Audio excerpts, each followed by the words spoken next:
Draniki are the most famous Belarusian dish, originating in the 19th century when potatoes became a staple food.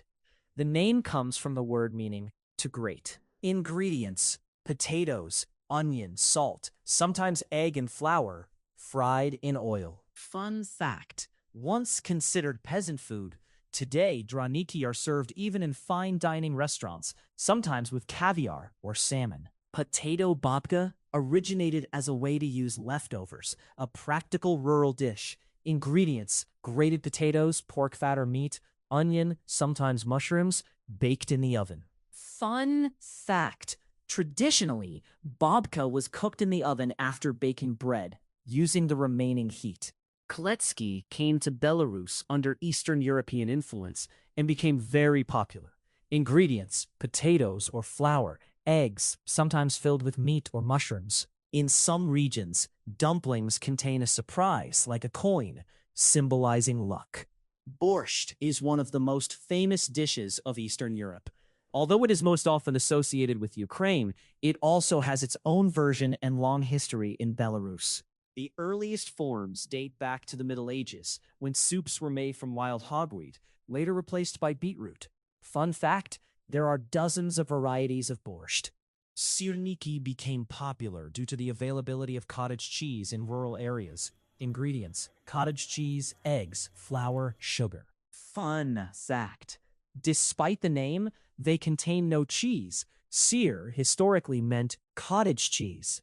Kolodnik is a refreshing cold soup, similar to a koshka but based on beetroot. Ingredients: beets, kefir or sour cream, cucumbers, dill, eggs. Fun fact: it is a must-have dish during hot summer days. Vereshchaka is a meat dish mentioned as early as the 18th century. Ingredients: pork, bread kvass, onions, spices. Fun fact: the dish is named after the cook who created it. Zhur is one of the oldest soups in Belarusian cuisine, dating back to pagan times. It is based on fermented oat or rye flour, giving it a sour taste. Ingredients: oat or rye starter, water, potatoes, onions, sometimes mushrooms or meat.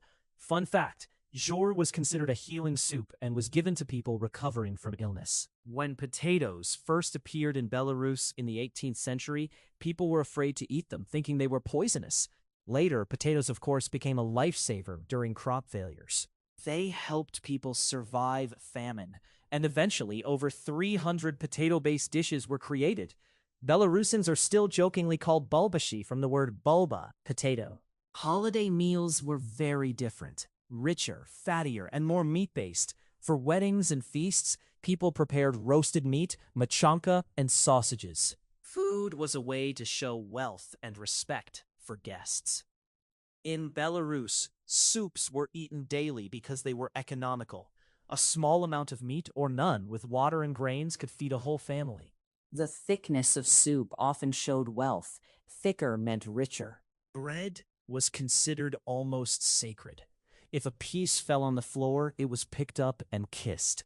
Throwing bread away was seen as a bad omen. Even crumbs were saved and reused in cooking.